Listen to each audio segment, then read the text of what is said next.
it's Kris from my girlfriend's quilt shop, and today I'm going to show you how to make your block lay nice and flat because we're going to do a technique called spinning the seam. Sometimes when you sew together a 4-patch block or maybe even a pinwheel block, you have a little bit of bulk right here in the center.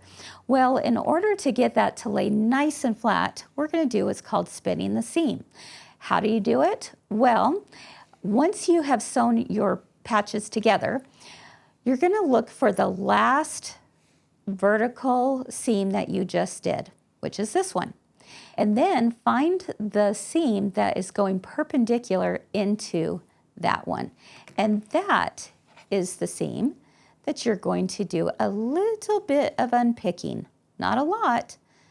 And don't worry, it's not going to come apart. It's just right there in that seam. What that allows us to do is open that seam right up, and what do you know? I'm spinning the seam. I'm just placing my thumb right there in the middle, pressing it down, and I've got a cute little 4-patch block on the back of my block. When it looks like that, I know I've done it correctly. Turn it over, press it, and you have a beautiful flat block. This is Kris from my girlfriend's quilt shop, and thank you for watching.